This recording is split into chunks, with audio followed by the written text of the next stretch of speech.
안녕하십니까, 이준우입니다. 요즘 금융시장에서 가장 마음에 걸리는 현상 하나는 금리가 계속 빠르게 올라가고 있다는 겁니다. 국고채 금리가 3년여 만에 최고치를 기록하고 있고요. 이 말은 뒤집어 말하면 채권 가격이 폭락하고 있다는 뜻입니다. 오늘 센터뷰 시간에는 요즘 살얼음 위를 걷고 있는 국내 채권 시장의 동향, 왜 이런 일이 벌어지고 있는지 하고 앞으로 금리 동향이 어떻게 바뀔지, 미국도 이제 금리가 계속 올라가고 있는데 전 세계 주요 금리의 동향과 우리나라의 금리는 또 어떻게 연결되어 있는지 채권 시장 좀 들여다보겠습니다. 테슬라 주가가 고공비행하면서 전 세계 자동차 업체 중에는 처음으로 1조 달러 클럽에 가입하는 데 성공했습니다. 앞으로 더 오를 거라는 기대와 전망들이 나오고 있기는 합니다만, 오늘 블루칩 신기주 시간에는 주가가 1000달러를 넘어서 천슬라로 통하는 테슬라에 대해서 살펴보겠습니다. 손에 잡히는 경제 플러스 광고 듣고 시작합니다. 네, 요즘 국고채 금리가 예년에 없는 빠른 속도로 올라가면서, 물론 금리가 오른다 이야기는 있었습니다만 이런 식으로 올라도 되나 싶은 생각을 시장 참여자들이 하고 있는 것 같습니다.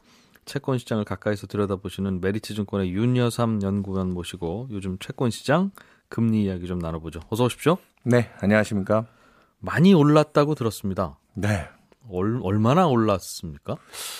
그러게요. 상대적으로 미국 같은 경우에는 올 초에 10년짜리 국채 금리가 1%가 좀 안 됐어요. 0.9% 정도. 이자율이? 네, 그렇습니다. 예. 미국 정부에 돈을 10년 동안 빌려주면 한 0.9%, 굉장히 낮았죠. 네. 낮은 수준이었다가 역사적 최저 수준은 코로나 터지고 얼마 안 됐을 때 0.5%까지 갔던 게 올 초 0.9였는데 최근에는 1.6% 정도 내외 수준입니다. 0.7%포인트 정도. 예, 미국은 그 정도 올라서도 미국 채권 시장 중심으로 해서 손실이 지금 꽤 크게 발생한 상황인데 우리나라는 좀 더 심각합니다. 올랐어요. 우리나라 같은 경우에는 뭐 채권 시장 입장에서 네, 심각한 겁니다. 예. 연초에 이제 10년짜리 국채 금리가 대략 1% 후반대 정도, 한 1.8%인데 지금 현재 2.6% 근처까지 올라와 있습니다. 거의 한 0.8%포인트 정도. 미국보다 더 많이 올라갔고요. 더 많이 올랐네요. 그거보다 예. 더 충격이 큰 건 3년짜리 국채 금리가 연초 1%를 안 했던 게 지금 2%가 넘어갔습니다. 와, 그거는 1%포인트가 더 올랐네요. 예. 미국은 기준금리는 아직 안 건드렸어요. 미국은 그렇죠? 기준금리까지 인상까지는 아직 시간이 좀 있다고 있죠. 예. 한참 남았다고 하고. 당장 한국은행이 기준금리를 올해 건드렸죠. 우리나라가 미국보다 통화정책의 스탠스가 좀 빨랐죠. 한 번 올렸던 거죠? 지금 8월 달에 이제 기준금리를 코로나 때문에 사상 최저 수준인 0.5%까지 낮췄다가 네. 지금 0.75%로 8월에 한 번 올렸고 그리고 당장 이번 달 11월 말에 예정돼 있는 금융통화위원회에서 또 한 차례 올릴 거다. 올릴 가능성이 꽤 높다고 보고 있죠. 거의 뭐 시장에서는 확실시하고 있습니다. 그러니까 한 번 올렸고 기껏해야 이제 두 번 올릴 건데 네. 기준금리는 0.5%포인트가 올라가는 거니 네. 다른 금리 국고채 10년이든 국고채 3년이든 뭐 그 정도 올라가는 거야 뭐 그럴 수 있다고 치는데 네. 더 많이 오르는 건 왜 그렇습니까? 그러니까 이게 지금 원래 금리라는 건 사실은 경제의 함수거든요. 예. 그러니까 금리가 오르는 걸 마냥 나빠할 이유는 없죠. 돈을 빌린 사람들이야 변동금리로 특히나 돈을 빌리신 분들은 거기 연동된 이자 부담이 늘어난다는 데서 스트레스가 있긴 하겠지만 보통 높은 금리를 요구할 수 있는 경제 환경은 경제가 우리나라라든지 미국 같은 선진 권역일수록 소득이 늘어서 그러니까 국가가 GDP라든지 경제활동들이 잘 돼서 소득이 느는 것만큼의 코스트 비용을 지불할 수 있는 능력으로 금리가 따라가게 되고요. 그리고 또 최근에 이제 좀 문제가 되고 있는 가장 심각한 인플레이션. 그 물가의 실질 가치라는 그 물가 부분이 올라가는 것만큼 물가가 지금 미국 같은 경우에는 5%씩 올라가고 있거든요. 네. 우리나라도 지금 오늘 뭐 이번 주에 확인되겠지만 10월달 물가 상승률이 전년 대비 한 3% 정도. 네. 금융위기 이후로 코로나 국면까지 평균적으로 2%도 미치지 못했던 이 낮은 물가 때문에 경제 저체온증에 빠져 있었기 때문에 경제를 좀 활성화시키겠다고 그 아까 얘기드렸던 소득 대비 비용이 금리도 낮춰서 돈도 더 많이 빌려다 쓰고 소비도 하고 투자도 하라고 금리를 낮춰줬는데 지금은 몸 상태가 좀 좋아지니까 경제가 회복되고 거기에 이제 열이 발생하기 시작하죠. 그 열이라는 게 경제 체온이 올라가는 인플레이션 현상 때문에 거기에 맞춰서 금리도 지금 따라서 올라가고 있는 중이다. 그래서 지금 그 인플레이션을 조금 과하게 원래 우리는 한 2% 정도가 적정 체온으로 보고 있거든요. 물가 기준으로. 사람은 뭐 37도 정도 내외지만. 근데 지금 3% 이상 나오는 저 물가는 조금 진정시켜야 되지 않겠냐. 거기에 해열제처럼 쓰이는 게 바로 통화정책의 기준금리를 올려서 경제를 약간 식히려고 하는 과정. 그 기대치가 지금 자꾸 올라가고 있습니다. 그렇다면 금리가 올라가는 건 자연스러운 현상이라는 말씀이신데. 자연스러운 현상인데 원래대로라고 하면 경제가 좋아지고 물가도 스무스하게 올라가야 되는데 이렇게 빠르게 금리가 올라가는 건 좀 이상하다는 말씀이세요? 맞습니다. 그러면 왜 빠르게 올라가고 있다고 봅니까? 아까 뭐 사전적으로 조금 간략하게 얘기를 드렸는데 지금 물가가 원래 경제활동 이 정도 수준에서 올라가야 될 예상치보다 올해 상반기만 해도 미국만 해도 물가가 올해 연으로 3%나 되겠어를 생각했었어요. 네. 그 사이에 간과했던 가장 큰 문제 두 가지가 있었죠. 공급망 지금 하도 뭐 영어로 서플라이 체인이라고 하는데요. 이 공급망 자체가 지금 전 세계적으로 코로나 때문에 망가져 있었죠. 기업들이 얼마나 많이 물건이 팔리겠어 하면서 생산이라든지 투자들을 많이 지연시켜 놨고요. 네. 뭐 일부 원자재 같은 경우에 뭐 전기차 같은 수요가 폭증한 것도 있긴 하겠지만 이전에 이제 2010년대 중반까지 중국 수요가 줄고 나서는 광산 개발도 안 하고 그래서 구리라든지 니켈이라든지 지금 주요하게 여기는 그리고 또 전력까지도 지금 부족해지는 모든 에너지가 최근에는 뭐 친환경적인 이슈까지 떠오르고 있잖아요. 그래서 정 유럽이라든지 중국에 유럽은 천연가스 가격이 올해 4배가 넘게 올랐고요. 네. 중국은 석탄 가격이 중국 내에 생산하는 석탄 가격이 3배가 넘게 올라갔습니다. 그러다 보니까 전기 가격, 전기료 자체가 올라가면서 그런 것들이 일시적인 물가 상승 압력들을 전 세계적으로 끌어올렸고 그러다 보니까 중앙은행들이 당황하기 시작하는 거예요. 그래서 원래 호주 같은 나라는 2023년이 끝날 때까지는 지금 안 좋은 경기 여건 때문에 우리 통화정책 기준금리를 손도 안 대겠어라고 했는데 그 호주가 우리 지금 이런 물가 상황이고 또 이렇게 풀려져 있는 낮은 금리 때문에 풀려져 있는 돈의 힘이 자산 가격들을 너무 많이 끌어올리니까 우리 내년에 금리 올려야 되겠어 하면서 지난주 금요일 하루에만 호주의 10년짜리 국채금리가 0.25% 가까이 하루에만. 예, 그게 뭐 기준금리 한 번 움직이는 거리 정도 수준인데 그 정도가 지금 채권 시장에서 충격으로 들어오고 있습니다. 호주도 금리를 올리려고 한다. 맞습니다. 물가가 오르는 건 일시적인 현상, 공급 병목 때문에 그런 것이다. 저 바다에 떠 있는 컨테이너 저 평생 떠 있겠냐. 네. 그럼 저러다 또 많은 거지. 맞습니다. 잠깐 올라가는 거니까 이것 가지고 우리 금리를 올리거나 할 거는 아니라는 게 몇 달 전만 해도 그게 미국의 중앙은행의 입장이었는데. 네네. 호주도 마음이 바뀐 거예요? 네, 맞습니다. 지금 이게 방금 얘기했듯이 일시적인 현상들 정책들이 노력하면 좀 풀어낼 수 있지 않을까 했는데 아직까지도 전체적인 그 뭐 해상 운임이라든지 막혀 있는 생산 시설이 돌아가는 데 걸리는 시간이라든지 주문들은 많이 쌓여 있어요, 또. 그러니까 그 주문이 소화되는 생산이 그 주문을 따라가서 경제가 좋아지든지 아니면 최근에 일각에서 걱정하듯이 아니면 주문 취소가 나오든지 그런 현상들이 확인되기 전까지는 이 지금 현재 그 둘 주문 수주 받은 주문과 생산의 괴리차만큼의 물감력이 좀 더 유지될 거다. 거기에 이제 미국도 지금 보면은 사람도 지금 굉장히 구인난을 겪고 있거든요. 기업들이. 아까 얘기했던 코로나 때문에 적정은 그래서 임금 상승까지 더해지면서 이 기조가 좀 더 장기화될 수 있는 위험이 있지 않을까.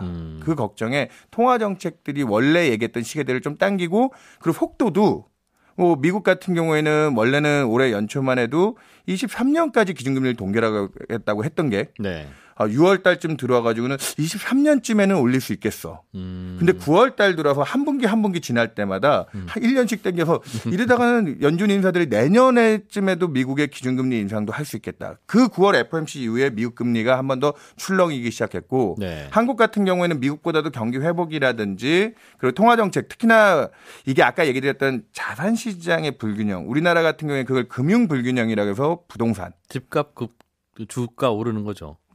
뭐 자산 가격들이 지금 뭐 코로나 이후에 다들 많이 올라와 있는 상황이니 한국 코스피가 최근에 좀 주춤하긴 하지만 거기 또 이유 중에 하나가 우리나라가 또 통화정책이 먼저 움직였잖아요. 그래서 이런 자산시장 안정들을 대응하기 위해서 기준금리가 한국은 먼저 움직였고 그래서 미국은 상반기에 채권시장이 한번 소요를 겪을 때 미국 10년짜리 금리가 1.8% 근처까지 갔다가 지금 1.6이면 상반기보다 아직 고점을 넘지는 못했어요. 우리나라는 상반기에 10년짜리 국채금리 고점이 2.2% 정도였다. 지금 2.6% 근처까지 올라온 거니. 우리나라 금리가 특히 더 오버하고 있군요. 그래서 앞서 얘기드렸다시피 그 지금 한국의 금리를 정상화시킬 수 있다라는 그 기대치 먼저 액션이 들어갔고 그리고 그런 액션들을 먼저 하겠다고 하는 뭐 호주 옆에 뉴질랜드도 이미 기준금리 인상을 해서 네. 그쪽도 이미 상반기 금리 고점을 시원하게 넘어섰고 호주도 최근에 그 고점을 뚫었습니다. 그리고 미국은 이제 이번 주에 FOMC에서 일단은 금리 인상 전에 지금 중앙은행이 유동성을 양적 완화라고 해서 계속 매달 1,200억 달러에 달하는 국채와 모기 채권을 사주고 있거든요. 예. 그걸 내년 중반까지 줄여가겠다. 그걸 결정하고 나서 내년 말 정도는 가야 네. 미국은 금리 인상을 할 수 있다. 그래서 미국은 상대적으로 좀 텀이 있다 보니까 미국은 그 금리 정상화의 기대치가 조금씩 높아지고는 있지만 미국 채권 시장은 상대적으로 괜찮은 편이고요. 우리나라도 제가 이 얘기까지 드리고 싶은 게 예. 올해 그러니까 자꾸 기대가 바뀌는 게 올해 상반기만 해도 채권 시장이 적정하다고 생각했던 기준금리의 정상화치 네. 지금 경제 체력이면 대략 한 1.25% 정도 가면 되지 않을까? 그 말은 지금부터 3번 정도 올리는, 그러니까 한 번 올렸으니까 2번 더 올릴 수 있는. 맞습니다. 네. 예. 그렇게 정도면 끝나지 않을까 하고 보통 국고 3년짜리 채권 금리가 기준금리가 한 25bp 정도 움직이니까 3년 정도 만기 채권은 만기가 좀 짧은 편이거든요. 단기채에 가까운 채권이라서 그 정도면은 기준금리 한 번 움직이는 거리 정도면 중립 적정한 수준이야. 이제 더 금리 안 올리고 이제 인하까지는 요 정도면 적정하지 않겠어 했던 게 한 25bp 내외 정도거든요. 그러면은 3년 금리가 한 1.5% 이상 가면 안 됐는데 지금 2%를 넘어간 3년 금리는 기준금리가 1.25가 아니라 한 1.75도 지금 갈 수 있는 거 아니야? 이건 채권 시장에서 역산하고 들어가는 거죠. 요약해 보면 요즘 채권 시장의 금리가 올라가는 건 기준금리가 올라가는 게 아니라 맞습니다. 투자자들이 거래하는 3년짜리 만기인 국채를 거래하는데 네. 앞으로 기준금리를 생각보다 많이 올릴 걸로 예상하고 미리 움직이고 있는 것 같다. 그 기대가 기저에 깔려 있고 그 기대 때문에 자꾸 채권 금리가 올라가면서 투자자들이 손실이 발생하다 보니까 네. 국내 투자자들이 올해 3월 달에 8월 달에 10월 달에 3번에 걸쳐서 채권 시장 충격이 있었거든요. 그러면서 지금은 기관 투자자들이 아예 이제 계속 예상한 것보다 깨지다 보니까 대응을 하지 못하는 상황. 그렇게 되면서 시장 금리는 지금 변동성도 훨씬 많이 커지고 있습니다. 이게 자산 시장이 많이 오르는 건 실은 어제 오늘 일이 아니라 미국 주식은 10년째 계속 오르고 있는데 맞습니다. 그게 그럼에도 불구하고 경기는 나쁘니까 금리는 낮춰주고 금리를 낮춰주니 자산 시장은 오르는데 그럼에도 불구하고 경기를 더 신경 써야 되니 금리는 계속 낮은 거다. 이게 지금까지의 공식이었잖아요. 맞습니다. 그런데 그 공식을 바꾸는 겁니까? 그럼 중앙은행들이 아니야. 경기가 나쁘더라도 자산 시장이 너무 오르니까 이게 양극화도 심해지고 사람들이 너무 기분 나빠하는 것 같아서 이제는 자산 시장을 겨냥해서 즉 경기가 좀 안 좋더라도 어쩔 수 없어. 금리 올려야 돼. 라는 쪽으로 바뀌는 건지 아니면 요즘 올라가는 금리가 이게 경기 좋아져서 올라가는 거예요. 두고 보세요 하는 건지 어떤 쪽입니까? 경기는 좋아지는 잠깐 이렇게 일시적으로 병목 현상일 뿐 경기가 좋아지는 거는 아직 아니지 않습니까? 하는 질문들이 나올 텐데요. 그러니까 여기에 이제 방금 얘기했던 올해 상반기까지는 코로나라는 또 특수한 상황 때문에 경제 충격이 왔고 그래서 미국은 제로금리. 우리도 0%대 기준금리는 사상 초유였어요. 네. 그 전까지는 뭐 브렉시트 이전 막 금융위기나 브렉시트 거치면서 1.25가 최저점이었거든요. 그러면서 이제 너무 낮은 금리 수준으로 들어왔고 그것들이 이제 우리나라도 지금 부동산이 난리지만 최근에 금리를 올린 뉴질랜드 같은 경우에는 우리보다도 전 주택 가격 전년 대비 30% 이상씩 올라가고 있더라고요. 이게 전 세계적으로 이 낮은 금리에 대한 부작용들이 자산 시장 쪽으로 다 번졌고 미국 주가도 지금도 이번 주에 테이퍼링을 결정한다라고 다 익히 알려져 있음에도 불구하고 사상 최고가 수준에서 계속 전진 중이거든요. 그러니까 중앙은행들이 좀 과한 이런 금융시장 환경 거기에 이제 경제적으로 물가에 대한 불안까지 커졌기 때문에 지금 이례적으로 낮은 수준은 어느 정도 그걸 정상화라는 표현을 씁니다. 그래서 우리나라도 사실은 지금 통화정책을 지금 8월에 올리고 이번 달에도 인상을 하겠다고 하지만 한국은행에서 일단 어느 수준까지 간다라고 숫자를 정해놓고 하지는 않지만 금융시장 전체적인 실물 경제 여건을 안정적으로 끌고 갈 수 있는 완화적인 금융 환경 자체는 바꾸지 않지만 그동안 과도하게 완화적이었으니 이제 좀 정상화를 해야 되지 않겠냐라는 쪽인데 채권 시장이 조금 안이했던 부분이 있었던 거죠. 근데 그러다 보니까 그게 한 발 두 발 물러나다 보니 손실이 쌓이기 시작했고 그 기대치가 생각보다 또 강한 물가 자산 가격 상승들이 안 잡히는 부분 때문에 그렇게 올라가는 건데 중앙은행들이 그 적정 수준 이상으로 올라가는 걸 우리가 긴축이라고 하거든요. 아직까지 긴축적인 통화정책 기조까지 가져가겠다라고 하는 지역은 없지만 그동안 풍부했던 유동성 환경을 즐기면서 왔던 파티는 어느 정도 좀 끝내야 되는 게 아닌가. 아까 얘기 드렸던 무슨 뭐 올해 천연가스 가격이라든지 중국 석탄 가격 같은 것들이 한 3, 4배 넘게 급등을 했다가 최근에 고점에서 한 1-20% 정도 조정밖에 안 받았는데 네. 그거에 비해서 미국 주가라든지 뭐 전 세계적인 아까 부동산 자산 가격들은 아직 그 조정폭도 미미한 편이거든요. 그러다 보니까 통화 정책들은 당분간은 조금 아까 정상화라는 미명하에 금리가 올라가는 것들을 좀 용인하고 있는 환경들 아니겠느냐. 그래서 여기서 이제 발생하는 문제는 돈을 차입하는 분들, 특히나 변동금리를 차입했거나 아니면 지금 당장 돈을 필요로 하시는 분들에게는 네. 이전에 비해서는 조달을 하는 비용들이 많이 늘어나겠다. 단순하게만 얘기해도 우리나라 주택담보대출이 올해 초만 해도 변동금리 기준으로 은행권들에서 한 2% 중후반? 네. 그 정도 수준을 얘기했는데 최근에 제가 지인들 때문에 뭐 이렇게 알아보니까 은행권에서는 대출 규제도 생겨서 좀 영향이 들어왔지만 대출 금리가 한 4%대 그렇게까지 새로 대출 받으러 가면 맞습니다. 변동금리가 그렇게 올라갔기 때문에 여러모로 이제 투자하기에는 좋지 않은 환경 쪽으로 흘러가고 있는 거죠. 그렇군요. 경기는 괜찮아요. 즉 금리를 올릴 때 경기가 좋아서 올리는 거면 그거는 뭐 박수 칠 일이니까 서로 그거야 뭐라 할 게 아닌데 지금 경기는 나쁜데 그 자산 가격 오르는 거가 너무 신경 쓰여서 금리를 올리는 거라면 이 오르는 금리를 그 과연 시중 경기가 받아낼 수 있을 거냐. 그게 이제 걱정이라서 거기에 대한 중앙은행의 스탠스나 혹은 채권 시장의 판단이 이게 궁금한 거 아니겠습니까?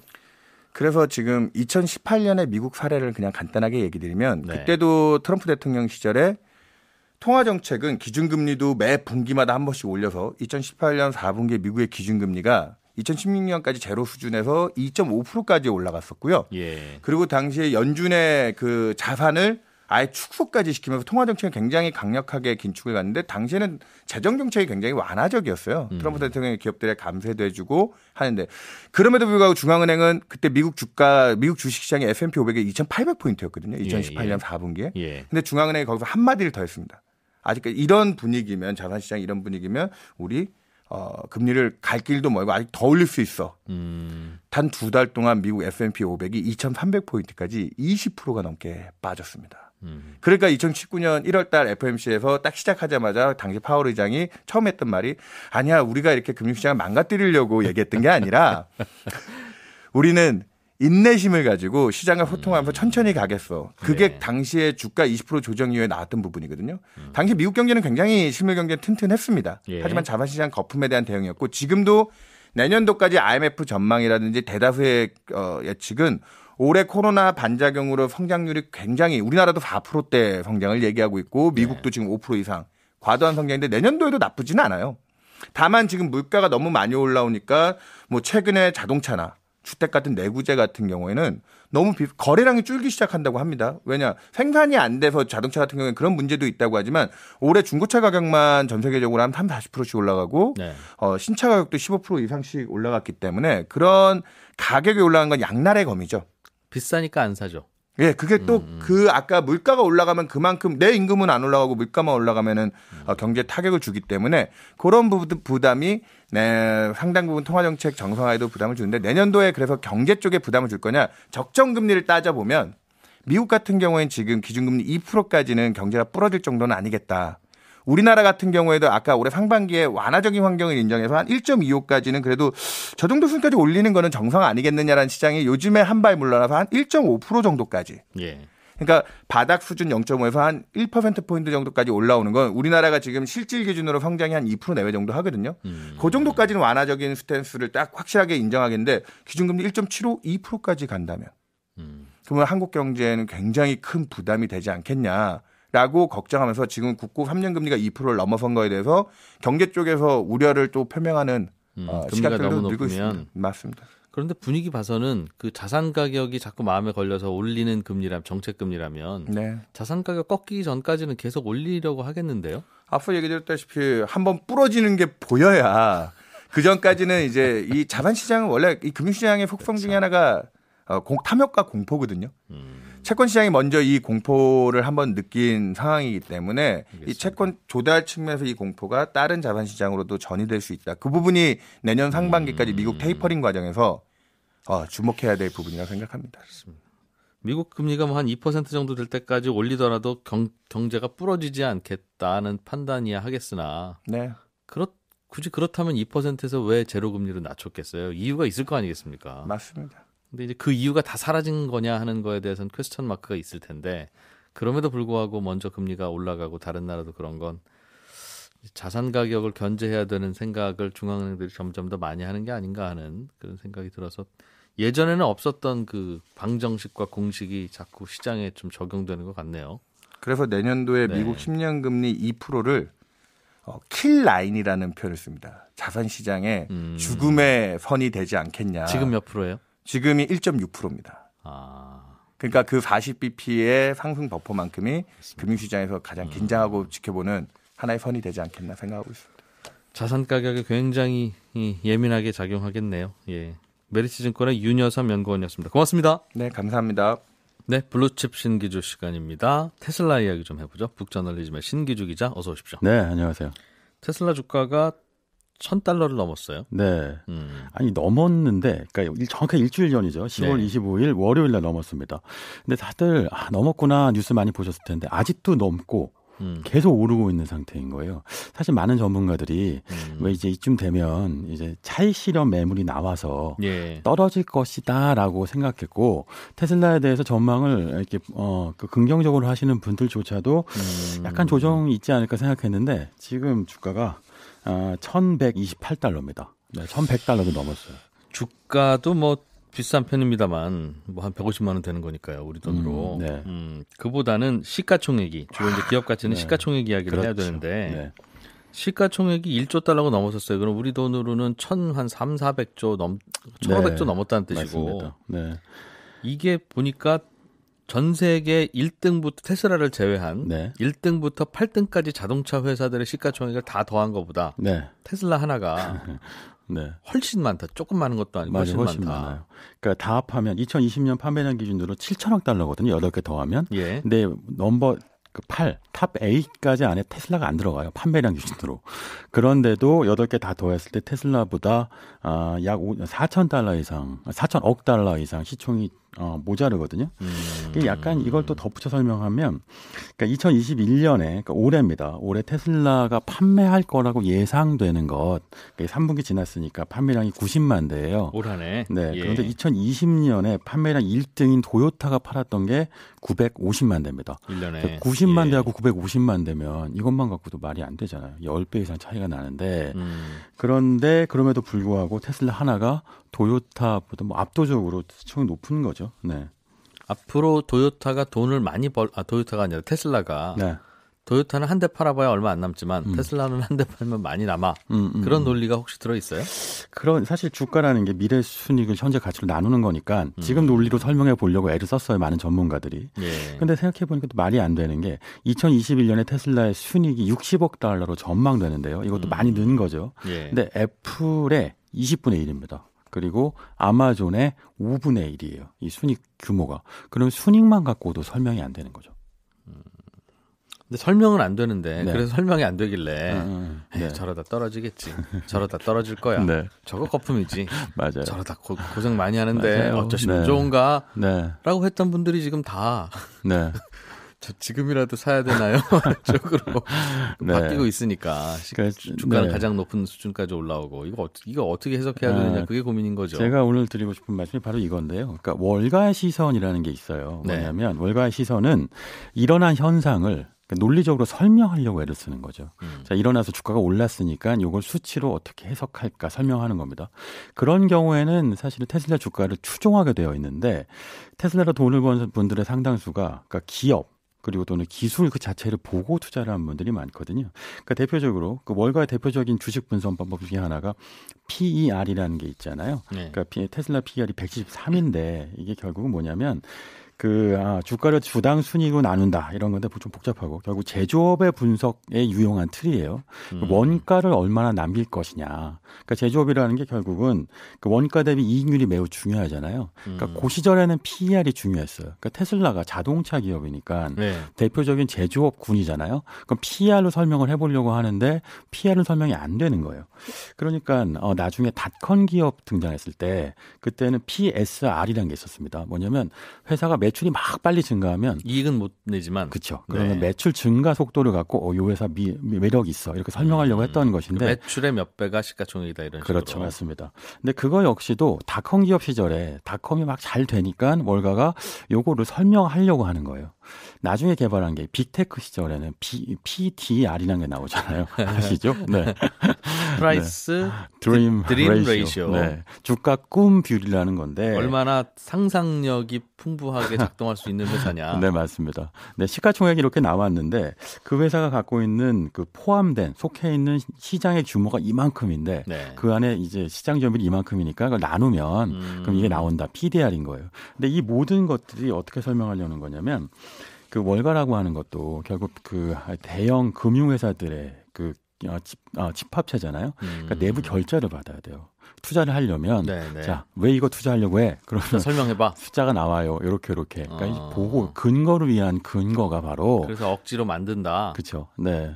근데 사실 테슬라는 월가의 상상을 초월하고 있잖아요. 그러니까 설명을 하려고 뒤따라가는 이 지표를 따라가면 테슬라 주가는 설명이 안 되고 오히려 이 기준으로 설명하면 테슬라는 지금 당장 팔아도 늦은 거죠. 그러니까 주가가 $500일 때 겨우 설명을 해놨더니 그렇죠. $500면 뭐 대충 맞는 것 같습니다. 살만합니다 했는데 네. 이제 $1,000가 됐으니 네. 그럼 새로운 논리를 가져와야 되는데 그동안 2배가 뭔가 늘어난 게 없을 테니 그렇죠. 발견이 안 될 테니 네. 사고는 싶은데 살 명분은 없는 그런. 네, 사실 이런 식의 월가의 논리에서 자유로운 사람들만 테슬라로 돈을 번 것 같아요. 예를 들면 대표적인 인물이 그 아크 인베스트먼트 캐시 우드잖아요. 네. 이 인물은 뭐 정말 예전부터 테슬라 주가 $1,000 넘어요 했어요. 근데 지금 뭐 넘었죠. 그러니까 이게 기술을 깊이 분석하거나 테슬라의 본질적인 아니면 네. 예. 아주 직관적으로 투자를 하는 개인 투자자들. 그러니까 이제 뭐 월가의 분석 방법 모르겠고 나는 될것 같아. 어제보다는 오늘 네. 주가가 오를 것 같으면 어제 사는 거야. 그렇죠. 근데 아이러니하게도 이런 투자자들만 테슬라로 돈을 벌었고, 그러니까 전통적인 분석 방법으로 얽매여 있는 분들은 실패한 경우들이 많다는 게 테슬라의 아이러니이기도 하죠. 요즘 투자의 트렌드가 그런 것 같습니다. 그러니까 네. 뭔가 설명이 안 되지만 네. 그걸 가지고 혀를 차고 있으면 돈을 못 버는. 이게 보통 이제 일반적으로는 거품의 시기의 가장 특징이긴 합니다만. 네. 그 시기가 길어지니까 이제 안 사는 분들은 자꾸 초조하기도 하고. 그렇죠. 그럼 네. 그분들 시각에서 한번 제가 질문을 드려볼게요. 네. 테슬라 주주분들 입장에서는 조금 뭐 불편하게 들릴 수도 있습니다만. 대항군 역할로. 네. 결국은 그럼 테슬라가 상상하는, 그러니까 테슬라 결국은 돈을 벌 거라고 생각하니까 네. 이제 이런 주가일 텐데 어떤 상상을 하면 이런 주가가 설명이 됩니까? 전 세계 1등부터 8등까지 자동차 회사들의 시가총액보다 다 더한 것보다 많으면 네. 전 세계 모든 자동차가 다 테슬라로 바뀌어도 그래도 설명이 잘 안 되잖아요. 그렇죠. 그 차 한 대 팔아서 얼마 남는다고. 네, 그렇게 설명하면 불가능해지는 거죠. 재무제표상으로. 그러니 모든 자동차 회사가 다 망하고 전 세계 자동차는 테슬라가 독점하더라도 이 시가총액이 설명이 잘 안 될 텐데. 네. 그럼 그리고 나서 뭔가 독점력을 발휘해서 차 한 대에 1억 이하는 없어. 이제 이렇게 한다는 겁니까?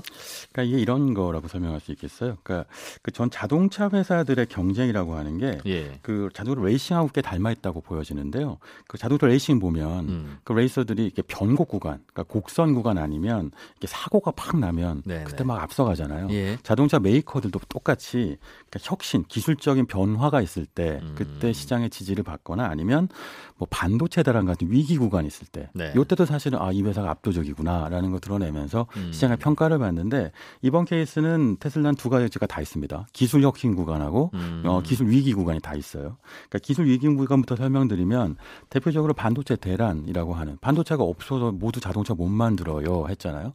근데 유일하게 테슬라만 25만 대를 만들었어요. 그러니까 지난해 동기 대비 10만 대 이상 만들었는데 이게 어떻게 가능하냐라고 물어봤더니 그러니까 테슬라의 경우에는 경쟁 메이커들보다 반도체 소모량이 5분의 1에서 10분의 2 이상 이하로 주는 거죠. 좋은 반도체 하나만 넣고 다 쓴다면서요? 네, 그게 ECU라고 하잖아요. 그러니까 이제 말하자면 CPU라고 하는 컴퓨터에 그러니까 이제 두뇌 역할을 하는 게 있는데 이거는 생각만 한다면 ECU는 자동차의 운동 기능을 담당하는 것인데 이게 핵심 부품이죠. 근데 ECU가 테슬라의 경우에는 5개가 필요한데 그런데 5개만으로 모든 운동을 다 조절하는 거예요. 그런데 경쟁 회사는 50개에서 많게는 100개가 들어가는 겁니다. 네네. 그러면 사실 반도체 소모량이 훨씬 적죠. 그러니까 여기서 반도체 대란이 일어나니까 ECU의 소모량이 적은 반도체 덩어리가 적은 테슬라가 훨씬 경쟁력이 생겼는데 여기서 사실 그 시장에 그 가설이 하나 깨진 게 있어요. 뭐냐면 올해 3월부터 5월 사이에 테슬라 주가가 정말 추락했거든요. 그러니까 하나 이유는 일론 머스크가 비트코인 운운하면서 이른바 이제 CEO 리스크를 만들어낸 부분이 하나 있고요. 예. 또 하나는 그 테슬라만 전기차 만드는 회사가 아니잖아. 이제는 앞으로 테슬라 말고 모든 회사가 전기차 만든다고 하는데 네. 그럼 100년 동안 만든 자동차 회사들이 훨씬 전기차 잘 만들 것이다. 합리적인 분석이거든요. 네. 그러니까 100년 동안 엄청나게 자동차를 많이 만들어 왔으니 테슬라보다 훨씬 완성도 있게 만들 거라고 봤는데 둘 다 타본 분들은 네. 둘 다 괜찮다. 테슬라 네. 차도 괜찮고 다른 자동차 회사가 만든 전기차도 괜찮다. 그렇죠. 그런데 여기서 흥미로운 그 결과가 나온 거예요. 뭐냐면 그 100년 동안 자동차를 만들었던 회사는 그 각각의 부품들한테 납품을 받는 네. 아주 오래된 100년 동안의 이른바 자동차 생태계 안에 있는 거죠. 네. 그러니까 그 사이사이에 뭐 납품 받으면서 마진도 많이 붙고 반도체도 많이 들어가고 네, 네. 그리고 각 부품마다 창문 하나 올리고 닫는데도 그 창문 올리고 닫는 회사에 반도체 ECU 부품을 다 공급받는 겁니다. 네. 그러니까 이런 식의 공급망 사슬 안에서는 가격을 다운시키기도 어렵고 반도체 숫자를 줄이기도 어렵고 비용을 낮추기도 어렵다라는 거예요. 예. 그러니까 잘 만들 거라고 생각했던 과거의 자동차 회사의 생태계가 오히려 전기차에선 굉장히 불리한 상황이라는 걸 테슬라가 반도체 대란에서 입증해내는 거죠. 그러니까 위기 구간에서 테슬라가 우리가 만들어낸, 그러니까 우리가 직접 반도체도 설계하고, 뭐 아니면 ECU도 설계하고 수직 통합했던 이런 공정이 경쟁사보다 훨씬 유리하다라는 걸 입증해내는데 성공한 거예요. 그래서 잘하는 것 같긴 하고 특히 반도체 대란에서는 돋보였는데 네. 원래 테슬라라고 하는 자동차의 구조가 반도체 하나 가지고 컴퓨터도 반도체 하나만 집어넣으면 그 CPU가 뭐 그래픽도 돌리고 워드 프로세서도 돌리고 게임도 돌리고 하듯이 네. 그런 방식으로 하다 보니 이제 한두 개만 있어도 되니까 야 이거 테슬라 설계 잘했네 하는 칭찬은 들을 수 있는데 그러니 이 시가총액이 설명이 되느냐 하면 네. 그건 또 고민이잖아요. 이렇게 설명드릴 수 있어요. 그러니까 이 테슬라 주가가 원래 말씀드린 것처럼 3, 5월에는 유일한 전기차 회사가 아니라고 해서 떨어지다가 네. 반전을 시작하는 게 이제 9월에 있었던 테슬라 데이였거든요. 테슬라 이제 AI 데이 때, 그러니까 인공지능 관련돼서 테슬라가 기술을 발표했는데 말씀하신 것처럼 그 테슬라가 압도적인 기술이라고 하는 걸 보여주기 시작한 거예요. 네. 그러니까 자율주행 관련돼서 심지어 자율주행용 반도체도 직접 개발하고 그리고 슈퍼컴퓨터 도조라고 하는 슈퍼컴퓨터도 만들고 네. 그리고 그 자율주행 시스템 안에 소프트웨어도 모든 걸 다 개발했으니 이러면 테슬라의 자율주행의 기술이 경쟁사에 비해서 3년은 앞서 있다라는 걸 자율주행 전문가들조차도 인정할 수밖에 없다.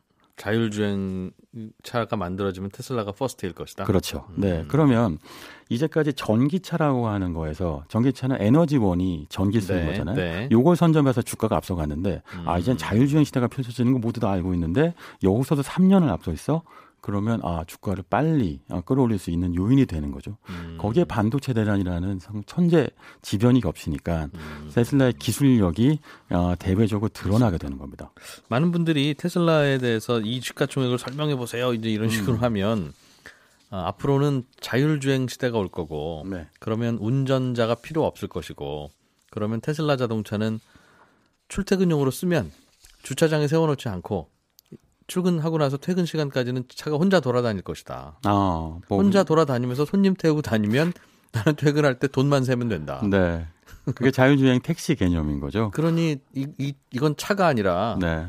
일종의 꼬마 빌딩 같은 거다. 임대료 착착 들어오는. 네.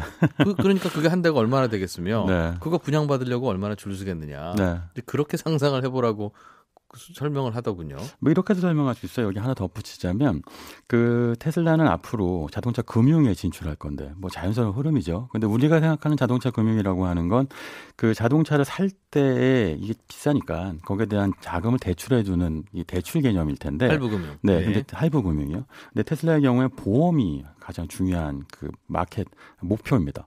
왜냐하면 테슬라의 자율주행 시스템이 있다면 운전자의 그러니까 주행 경험을 기록한 빅데이터가 있을 거 아니에요? 예. 데이터를 기반으로 해서 이 운전자는 2년에 한 번 정도는 접촉사고를 내고 큰 사고는 한 10년에 한 번밖에 안 내고 자율주행이니까 특히 사고 낼 일이 없겠죠. 그렇죠. 그러니까 사실 자율주행 안에서 사실 운전자를 라이센스를 주고 보험을 가입시켜야 할 때나 또는 자율주행 보험을 가입시킬 때 테슬라가 이 시장을 선점할 수 있는데 이것도 결국은 이 시장을 누가 먼저 선점하냐는 문제인 거죠. 우리가 이제까지 국내 카카오도 그렇고요. 플랫폼 비즈니스라고 하는 것은 결국은 먼저 시장을 선점한 사람이 압도적인 우위를 차지하게 되어 있는데 네. 그걸 테슬라가 모빌리티에서 확보할 수 있다라고 보는 겁니다. 그렇군요. 최근에는 테슬라가 배터리를 그동안 쓰던 3원계 배터리 이거 안 쓰고 인산철 배터리라고 부르더군요. 네. 새로운 방식의 배터리를 쓰겠다는 것도 꽤 주목을 받던데. 이게 포인트는 이거예요. 그러니까 이제 전기차가 보편화되려고 하잖아요. 예. 그러면 그 소비자들한테 중요한 건 가격이죠. 가격을 다운시키기 위해서는 결국 배터리 가격을 낮춰야 되는데 네. 말씀하신 것처럼 인산철 배터리가 가격이 낮을 수 있어요. 그러니까 인산철 배터리의 약점은 좀 무겁고요. 대신에 좀 가격이 싸다는 것인데 보통 이제 중국의 CATL이나 BYD 같은 중국 배터리 회사들이 만들거든요. 반면에 한국 회사들은 LG 엔솔이나 삼성 SDI는 3원계 배터리, 니켈, 코발트, 망간을 쓰는데 그래서 코발트 가격이 아주 비쌉니다. 그래서 가격이 비싼 대신에 주행 거리가 길거든요. 예. 근데 테슬라는 주행 거리는 어떻게 하겠다고 하는 거냐면 소프트웨어를 업그레이드하면 우리는 배터리 성능을 최대로 끌어올릴 수 있어라는 방법을 쓰고 대신에 인산철이라고 하는 약간 무겁지만 저렴한 배터리 쓸 수 있는 자신감이 생기는 거죠. 이건 다른 전기차 회사는 할 수 없는 부분이에요. 그러니까 테슬라는 이른바 말해서 이제 소프트웨어 드리븐 회사여서 이런 식의 혁신이 가능한 거죠. 싼 배터리 달아도 오래 갈 수 있도록 우리가 소프트웨어를 조절하면 된다. 이건 아무나 못한다. 네. 그거 주장한다는 거죠. 실제로 그게 현실화되고 있어서 테슬라 가격이 지난해보다 6% 하락했습니다. 그런데 차값이. 차값은. 근데 수익률은 높아지고 있는 거죠. 북저널리즘의 신기주의사와 함께 테슬라 이야기 들어봤습니다. 고맙습니다. 네. 네, 오늘 손에 잡힌 경제 플러스는 미국의 국채금리 상승과 우리나라의 금리 오름세 그리고 테슬라라는 기업을 둘러싼 여러 가지 논란들 함께 전해드렸습니다. 전문가들도 예측 못하고 많은 전문가들이 설명하지 못하는 현상들이 계속 나타나고 있죠.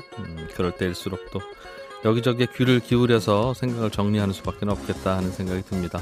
손에 잡힌 경제 플러스 여기서 마무리하고요. 저는 내일 아침 8시 30분에 뵙겠습니다. 이진우였습니다.